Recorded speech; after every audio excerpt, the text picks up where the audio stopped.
Start your day with Morning Edition and wind it down with All Things Considered, only on KPBS. From global headlines to local stories, stay informed, inspired, and connected.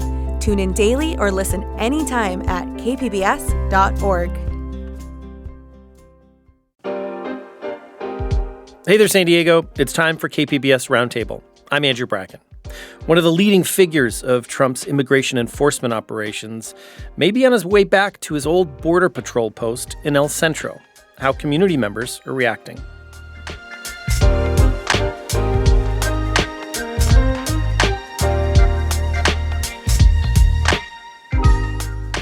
My concern is with the chief, the self-proclaimed commander of the Border Patrol returning home.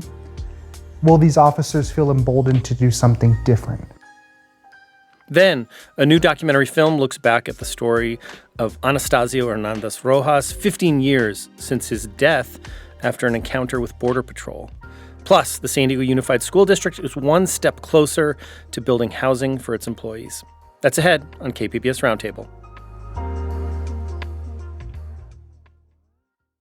Greg Bovino has become one of the most recognizable faces of President Trump's mass deportation efforts. He's led these large immigration sweeps in cities like Los Angeles, Chicago, and most recently, Minneapolis. But after the latest killing by immigration officers there, the second this month, multiple reports say Bovino's now returning to El Centro to lead the Border Patrol sector there once again. But community members there are pushing back. Andrew Dyer joins me now to talk more about it. He's the Military and Veterans Affairs reporter here at KPBS. Andrew, welcome back to Roundtable. Hey, thanks for having me. Great to have you here. So you visited El Centro yesterday. I mean, tell us more about how people are reacting to this news of his possible return. Well, from when he led El Centro from 2020 to about till when Trump called him up to his latest job. And I think that from the time he left until now, when he's supposedly returning, he's definitely a more notorious figure in people's minds. He certainly wasn't a celebrity when he left.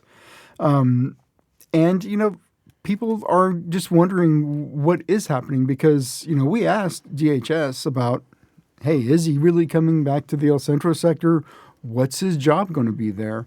They didn't respond, which is kind of normal for them. So we don't even know what he's going to be doing there. But there's definitely a lot of concern given the tactics that he encouraged his agents to utilize in L.A. and Chicago and Minneapolis. I talked to Calipatria Mayor Michael Llewellyn, who kind of talked about this specific concern.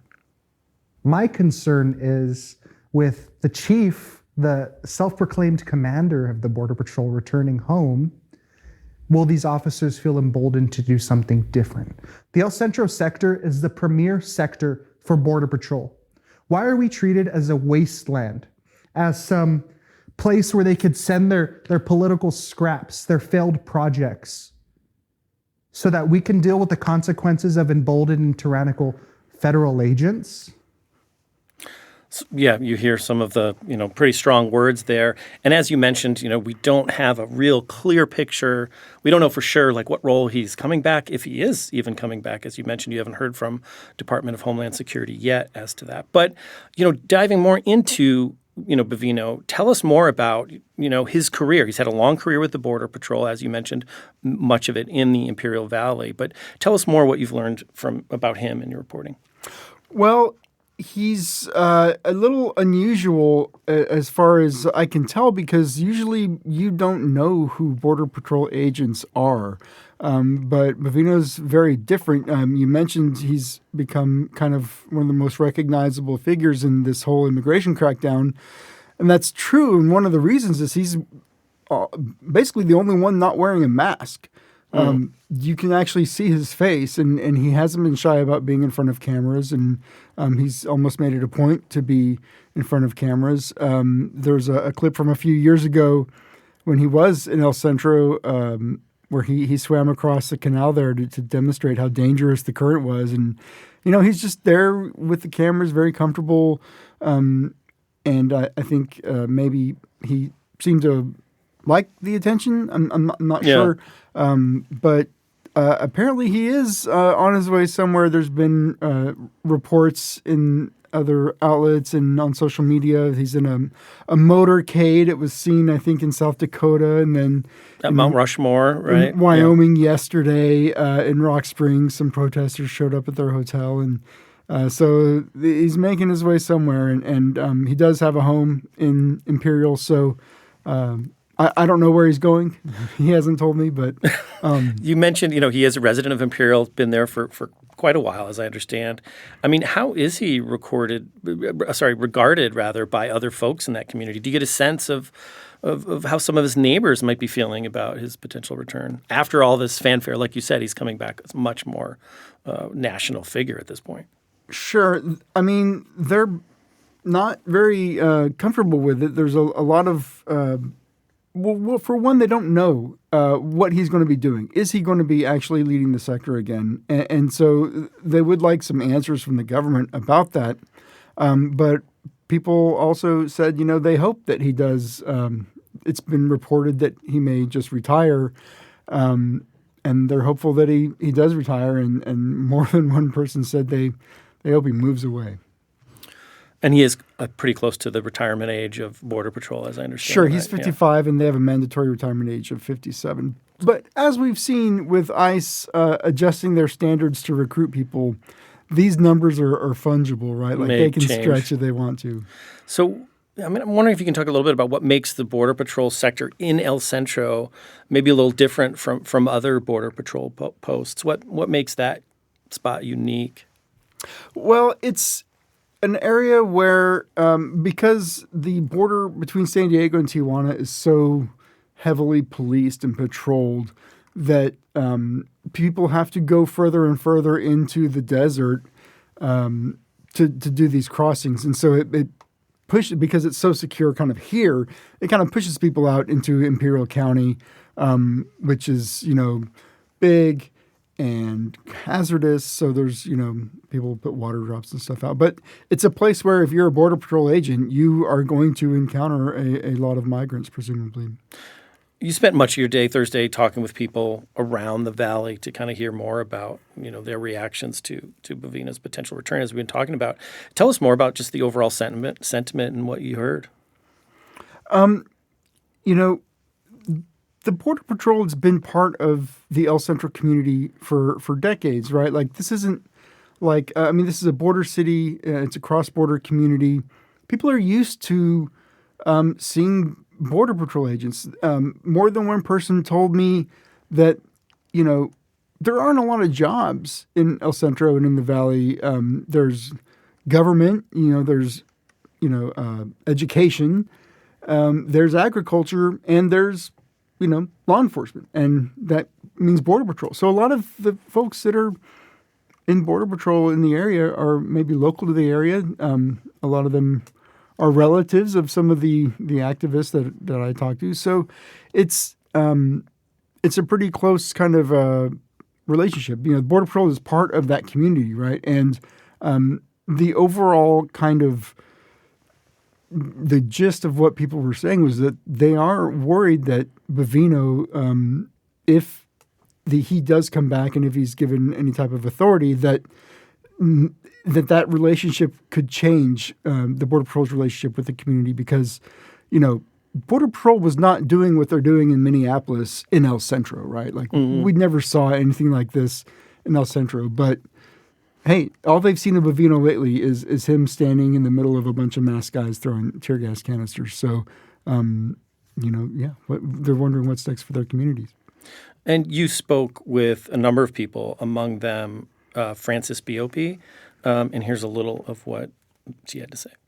Even though he's here and he lives in Imperial, and he is or was the El Centro Border Sector Chief, I find it very upsetting that he may not be held accountable, because his leadership has definitely been very abusive towards immigrants and towards U.S. citizens.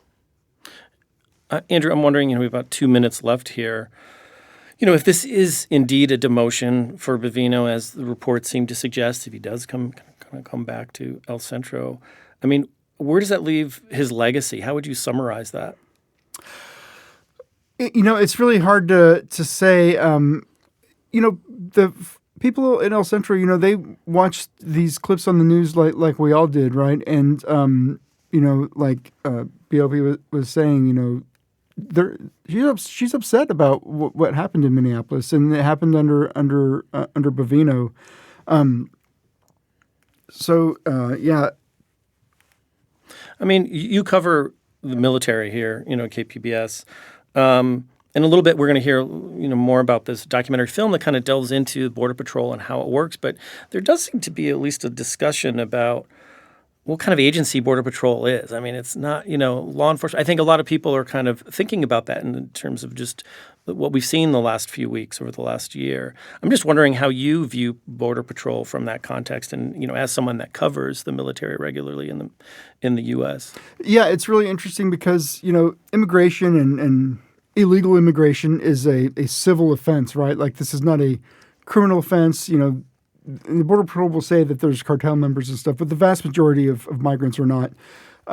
So you have a civil police force that dresses in military fatigues. Its commander, up until a few days ago, Greg Bovino, there was a great article in Politico about this big trench coat that he wears. It's called a great coat that has a long military tradition. Military commanders have worn great coats. And so you have the optics of a military occupation. And you couple that with the fact that a lot of people in Border Patrol are veterans of Iraq and Afghanistan who have history and experience dealing with an insurgency overseas. And when you watch these images in Chicago and Minneapolis, and I'm not the first person to draw this comparison by far, but it looks like an occupying army dealing with an insurgency.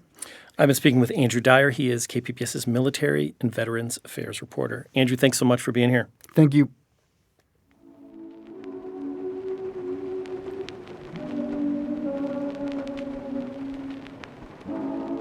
Up next, a new film revisits a border death from over 15 years ago and the Border Patrol's involvement in it. That's ahead on Roundtable.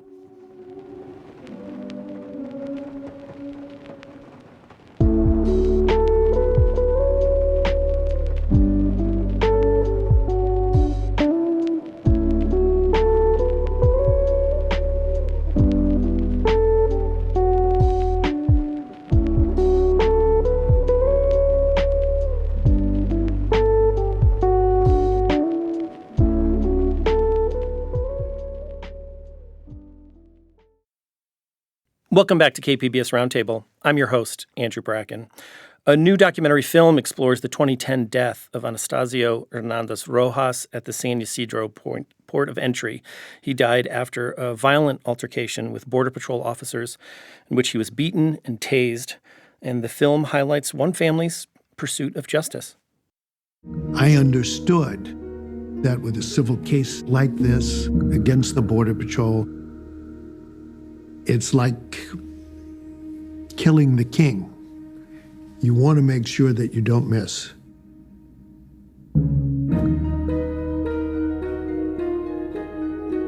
We knew this may be difficult, but we also knew from the very beginning that there was something more to this case because the Border Patrol was requested to turn over certain evidence and information, and in certain critical respects, they failed to do so. That was San Diego attorney Gene Iredale, featured in the film Critical Incident: Death at the Border, and that's available now for streaming on HBO Max. I'm joined now by the film's director, Richard Rowley, along with investigative journalist John Carlos Frey. He's featured in the film and has covered the story for several years. I want to welcome you both to Roundtable. Richard, I want to start with you. Tell us more about Anastasio and the circumstances behind his death. Yeah, absolutely. Thanks for having us on. Anastasia was a San Diego resident for 20 years. He was a father of 4 children. He was worked in construction and building pools. He was a member of the community, but he had a deportation, and when he crossed back over, he was apprehended. He and I mean, we he was beaten to death in public by a dozen Border Patrol agents. Um, and the cover up of this killing began from the moment that he was, even before he was dead. I mean, the Border Patrol agents were stopping witnesses on the pedestrian bridge. They were erasing videos off their phones. They didn't preserve the crime scene. They didn't tell the police what had happened. They scared away witnesses. Then, when they were deposed, they all lied.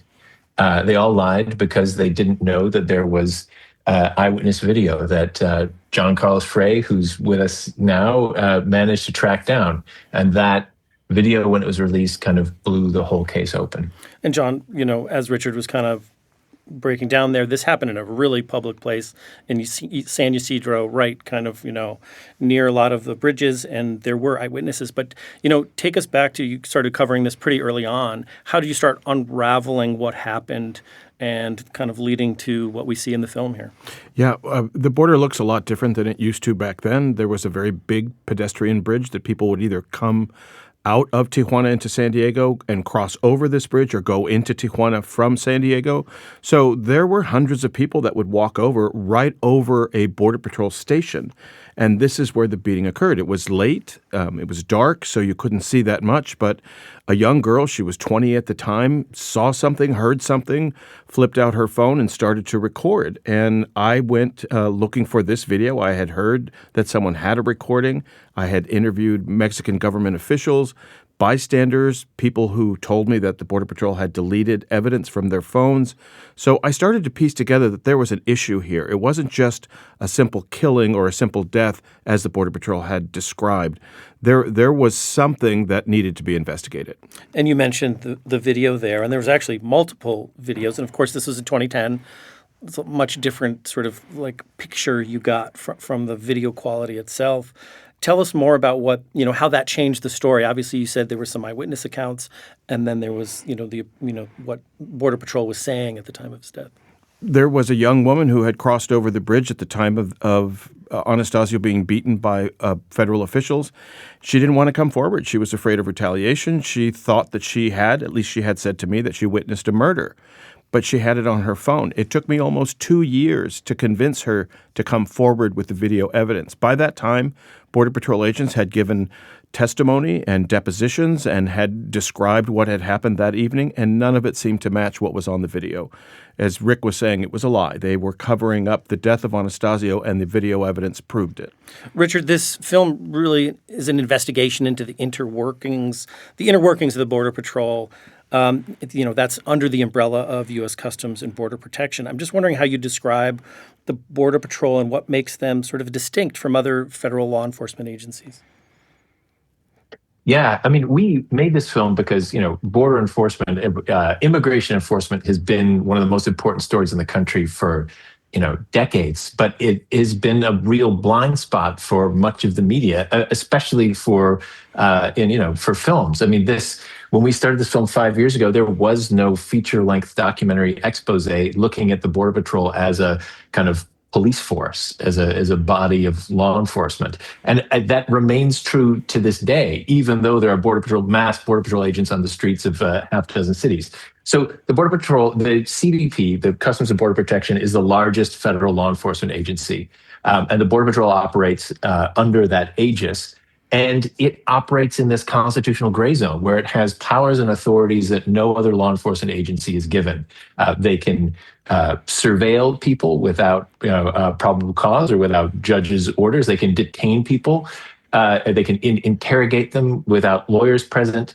They can detain them indefinitely. I mean, they have a whole suite of authorities that Other law enforcement agencies aren't given because it is not presumed that the victims of their overreach are U.S. citizens.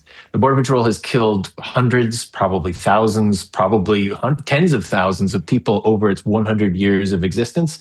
No agent has ever been successfully prosecuted for an on-duty killing. So it's it's massively corrupt. I mean, it's the most corrupt federal law enforcement agency as well. James Tomczyk, the former head of internal affairs for the Border Patrol, estimated at least 10% of Border Patrol agents were actively corrupt. Ron Hosko, who used to be a deputy director of the FBI, cited statistics as high as 20%. I mean, that's an epidemic of corruption that is just unparalleled. I mean, that signals a rogue agency. And I mean, this film reveals a kind of culture of impunity and violence at the heart of it. And let's talk more about that. John, this led you to kind of look into the Border Patrol's investigative teams, these CIT teams, critical incident teams, critical investigative teams. Tell us more about those and how they play a role in the story of Anastasio. Imagine the San Diego Police Department firing their weapon and by happenstance killing somebody, and they themselves take over the investigation. They themselves collect forensics and take photographs and put up the caution tape and make sure that nobody else enters the scene. They themselves are responsible for the investigation of their own shooting. That's what the Border Patrol does. The Border Patrol has what is called a critical incident team that goes right after an incident that they know is going to probably become public, and they tamper with evidence and they create their own reports. And that's what we found. That's what the film is about. Primarily are these teams that go in before any other outside investigator. In the case of Anastasio, the San Diego Police Department was charged with the investigation. They didn't even know about it until 24 hours afterward, and it happened to be a KPBS reporter who let them know that there was actually an incident. And by that time, a day later, after someone had died, there was no crime scene. So that's what they do. And Richard, your film features an interview with a former detective from San Diego PD, Ron Newquist, who investigated the death, and he expressed his frustration about access to evidence and other things. Tell us more about what he told you and what you took away from what he had to say about these, the way Border Patrol handled Anastasio's death. Yeah, absolutely. I'm just reading the police reports. You can feel the frustration of the whole team of detectives who work on it. I mean, first of all, they didn't preserve the crime scene. They didn't tell them about it. They didn't. They shooed away witnesses and intimidated witnesses and destroyed evidence. There were multiple security cameras that they should have gotten video from, and in the end, they sent them the wrong tapes. They said there was no footage from some of these cameras. This is one of the busiest border crossings in the world, it defies common sense that there weren't cameras covering this, but all of that is either destroyed or gone or wasn't preserved. And you can see they actually document over and over and over again, many, many times, them making official requests to the police department or to the Border Patrol to hand over these security tapes, and they never do. John, the film, shows some of your efforts meeting with Congress members, other leaders to lobby to kind of shed more light on these investigative teams. And it led to them being disbanded in 2022. So I guess, question for you is, in your view, has the Border Patrol become more transparent as a result of that? I want to laugh at that question, and I don't mean that you're posing a joke, but I say, in quotes, they've been disbanded, but we can even take a look at evidence today with the killings in Minneapolis. There are no investigations into the shooting of Renee Good. State officials, local officials are not given evidence from the federal government who collected at the crime scene. There is no participation between federal authorities and state authorities. So how are we going to get to the bottom of what happened there? I mean, we certainly can see videotape evidence of it, but the actual investigative pieces of it doesn't seem like it's going to happen. So it doesn't appear to me, maybe they're not called critical incident teams, which the Biden administration had disbanded, But the federal government is being very tight-lipped about this. So that accountability may still be missing there. Well, I have not heard. There have been 9 killings by Border Patrol agents since Trump took office, and we have had these raids. Not one of those agents has been held responsible to date. And Alex Preddy, I do think they announced a federal investigation might be going on for his killing, but as you mentioned, not yet for the Nicole Good. We'll have to see. I'm not holding my breath. Richard, your film, tells this ongoing story of the search for justice for the family of Hernandez Rojas. They settled a civil case years after his death, but the journey didn't stop there. It also led to Human Rights Court, the Inter-American Commission of Human Rights. Tell us that story. Yeah, well, so the civil settlement was not justice for the family. They never considered that to be the end of the road for them. They want the people who killed Anastasio to face criminal charges. So because the Justice Department wouldn't investigate, they took the case to the only place they could, which is kind of a higher international court on human rights. It's part of the Organization of American States. It's where you go if you cannot get justice from your government in the Americas. And the United States is a member of it. There's State Department lawyers who were there taking the government side. And this is the first time that the Border Patrol has been kind of put on trial in this international venue. And so it took a long time. It was very difficult to get the case before them. And Maria, stood before the court and testified. And I mean, it was just incredibly dramatic and moving. I mean, this, woman who has been through so much and has managed to take on some of the most powerful institutions in the world.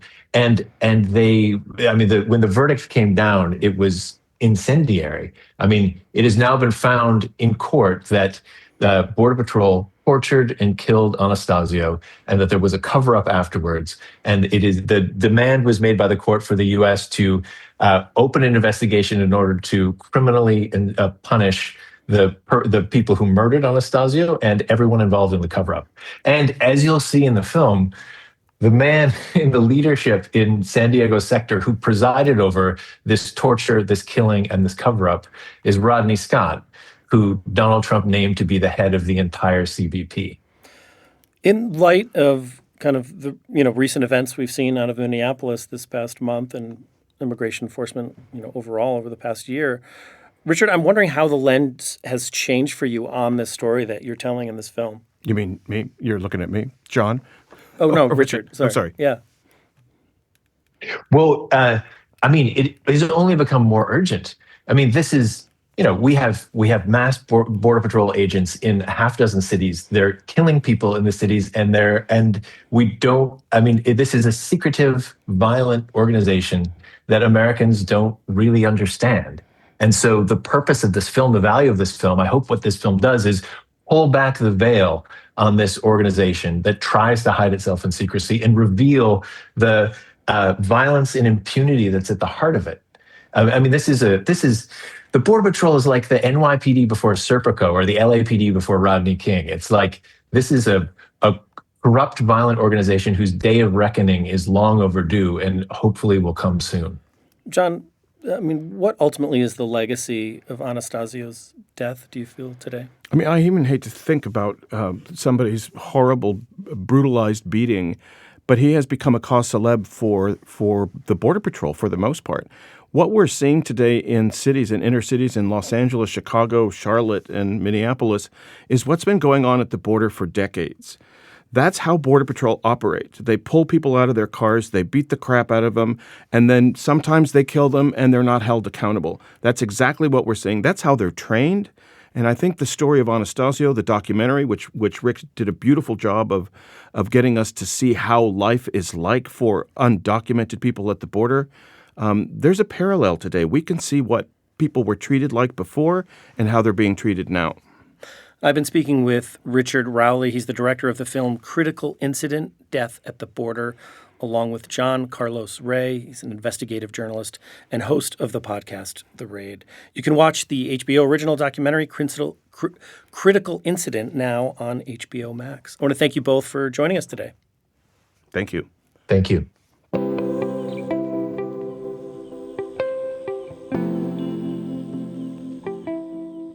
Coming up, the San Diego Unified School District is one step closer to its plan to build housing for employees. Hear more when Roundtable returns.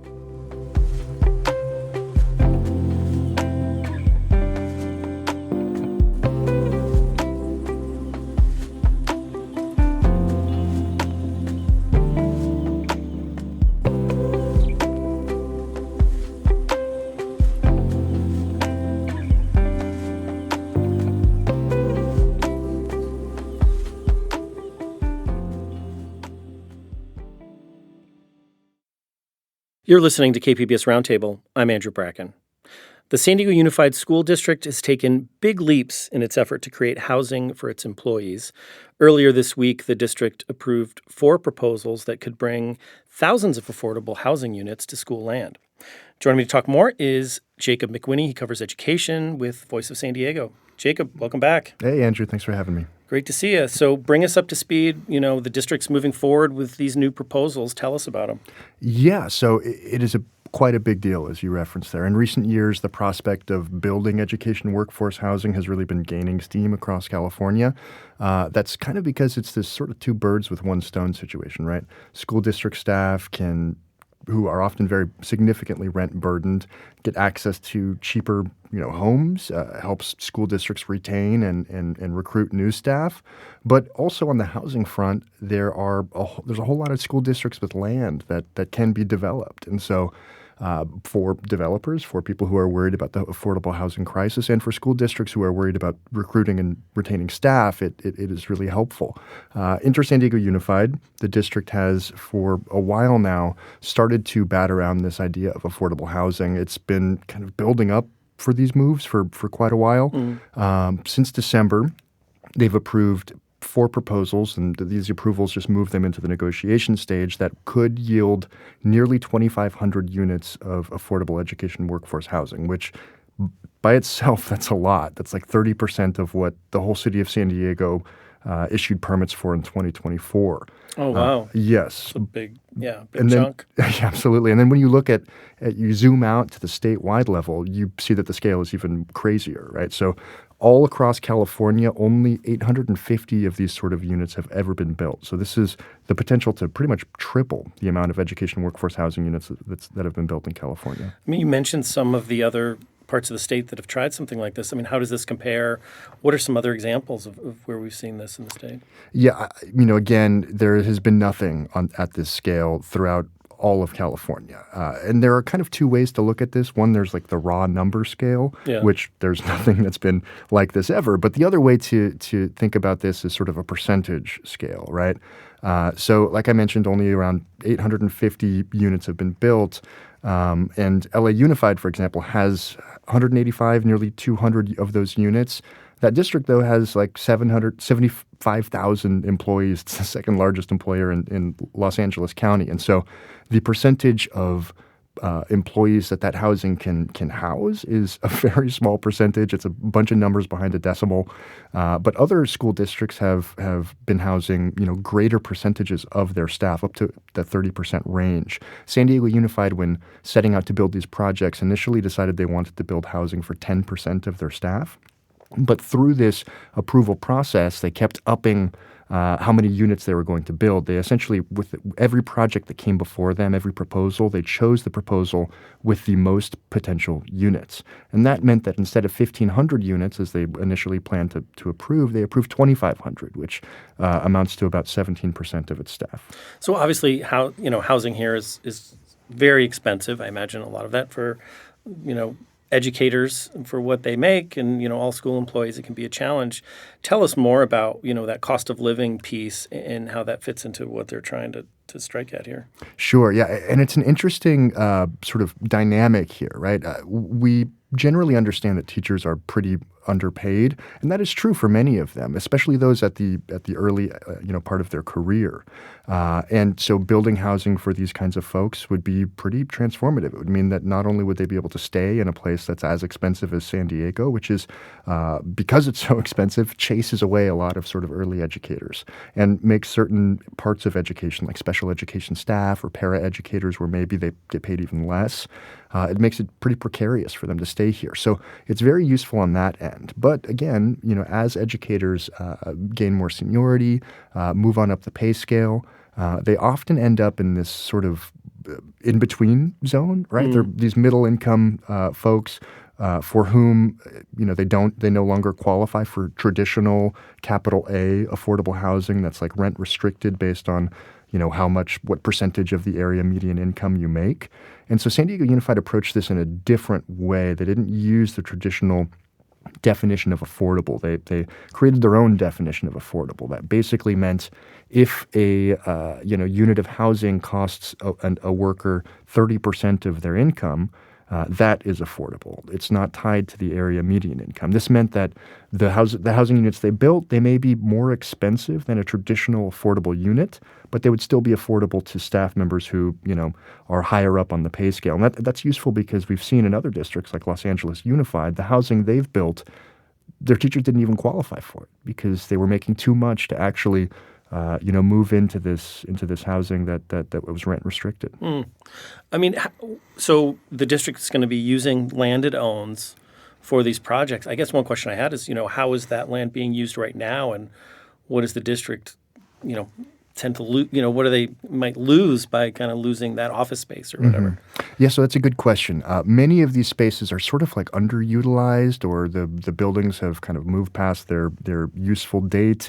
The main site, the site in University Heights that currently houses the district's headquarters, that is kind of the most utilized piece of land at this point. That is where the biggest project was approved. This is a 1,500-unit project that would include a whole bunch of additional uses, a public pool, sports courts, a little dog park, even a kind of teacher training center and a child care center for those employees. That, again, currently houses the district's headquarters.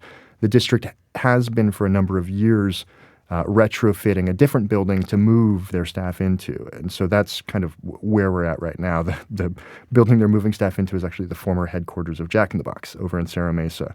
And so in a couple years, when they make that big shift, that land will be empty and they'll tear everything down. And I think that's a relief to a lot of district staff. I reported a couple years ago about how there were a whole lot of frustrations with just how that district headquarters was working, that there were vermin, that the AC didn't work, that everything was breaking down. It is an old space, so they're going to tear it down. not like you said, pretty underutilized at this point. Yeah, so. not a huge loss. And because they're using this joint occupancy model, they're not actually selling the land. They're leasing the land to developers who are then ponying up the money to build this stuff, and then also paying the district the lease sometimes. You call this, I mean, this does seem like a big deal. You call this the start of San Diego Unified's YIMBY era. So, yes, in my backyard. I guess what criticism have you heard about this project? Obviously, this is something new, seems pretty bold. What are you hearing about detractors from this or people with concerns? Yeah, there has been some opposition at the board meetings and the special workshops at which the board was considering, doing this kind of housing.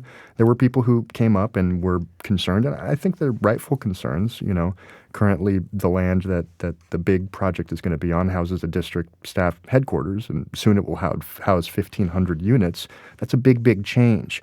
But I think even board members were surprised by how much the landscape around this stuff has changed. I mean, 7-8 years ago when the district was first starting to consider some of this stuff, the opposition side was much, much louder and much, much more activated than the people who were supporting these projects. And so at these board meetings, there were people who showed up all dressed in red and wearing stickers that said that they supported the smallest of these housing projects. Those people were there, but also, folks who were, young urbanists who were really excited about the potential for this very, very large complex that featured all these amenities. They also showed up in force. I mean, ultimately, they were pretty evenly matched. And when it comes to folks who have kind of like fiscal budget hawk concerns with this, I think the fact that this is a private developer using their money makes a big difference, right? This is not the district using taxpayer money. I mean, that's just to drive this home again, that's a pretty wild aspect of all of this. The district is not spending $1 of taxpayer money to build or operate these things. And if everything goes to plan, the leases that these buildings would entail could bring in billions to the district. That model, that joint occupancy model, is a very, very new one. The district is the only district in the state that currently has an operating version of this, and the only one to continue to try to innovate and iterate with this model. Just a few weeks ago, Mayor Todd Gloria, in his State of the City speech, mentioned sort of plans to develop, city land for housing, kind of similar to this. I guess, I'm curious, what are some of the challenges that may come from building housing on this school-owned land? So in 2022, there was this report that really kind of drove a lot of momentum and enthusiasm for this. It said that across California, there were about more than 70,000 acres of developable land upon which more than 2 million housing units could be built. That would basically zero out the sort of housing deficit that housing experts say that California has. And from that report, there was a lot of momentum and enthusiasm to start to try to push this educator workforce housing thing forward. And so lawmakers started to pass laws that meant that, you don't need to rezone here. Maybe you get an exemption from CEQA, which is the California Environmental Quality Act, that requires a whole bunch of hoops to jump through. So there has been a sort of greasing of the wheels for these kinds of projects. And even, at the board meeting on Monday night, there was a representative from Mayor Todd Gloria's office who came up and lauded the district for taking this step. And beyond that, I think that, again, the fact that there's this twofer situation is really exciting to people, and it's much easier to get people to get on board with building housing for a teacher than just, affordable housing in general. But all of that being said, like I said, this is a very experimental strategy. There's only one such housing complex like this in the state, and it's up in Scripps Ranch on San Diego Unified land. And so they are diving full head first into this experimental housing strategy. And there are a million ways that this could fall apart. I mean, one of the big things that district officials are looking at is whether or not developers will actually be able to secure the financing they've said they would be able to secure in their proposals. So between that and cost overruns and construction hiccups, all these kinds of things that we're going to have to keep an eye on. But I think for them, the exciting part is it's not their money that's on the line. So what's the next step here? When, you kind of talked about some of the hurdles remaining, but when might construction actually start? It's a little bit different for each one of these projects, but certainly not in the next year or so. I would imagine the next couple of years. What's next in a broader sense, the district, again, is very excited about this strategy. Board President Richard Barrera told me that they're already eyeing 4 additional potential sites and could potentially issue requests for proposals from developers for these sites within this coming year. That would be, again, a whole lot of movement for a strategy and a initiative that is still just pretty groundbreaking. Beyond that, the district has also entered into a partnership with the San Diego Community College District to create something called a Regional Housing Finance Authority. This is the I'm saying a lot of unprecedenteds and firsts in this interview. This is another one of those. This is only the third of these housing authorities to exist in California, and the first time that 2 school districts have combined powers to create one. It would allow these districts to kind of collaborate more closely on building housing, would allow them to potentially put bond measures or tax measures on the ballot to fund this housing.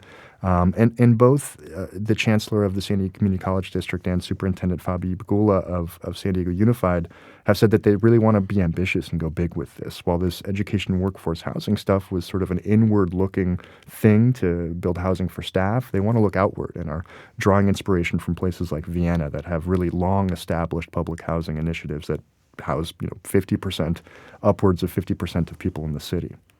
Wow, so a lot to cover there, and we haven't even gotten to all the other. You mentioned Richard Barrera, and there's a whole another story with him seeking statewide office. But we'll have you on again to talk more about some of those stories. I've been speaking with Jacob McWhinney. He covers education with the Voice of San Diego. Jacob, thanks so much. Thanks for having me, Andrew.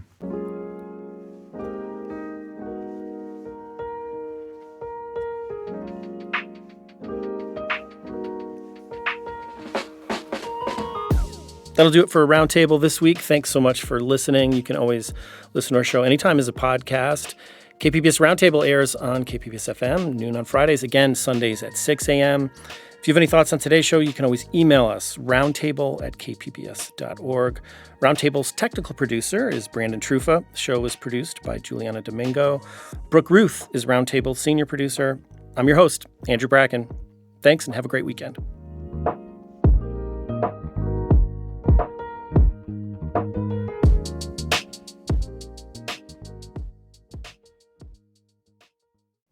Now on The Finest, cottage food laws are opening the door to a new kind of food business. We visit a San Diegan challenging the global chocolate industry and bringing back centuries-old traditions, all from her home kitchen. I was really amazed. I was like, what? You can do this at home? Are you kidding me? Listen wherever you get your podcasts.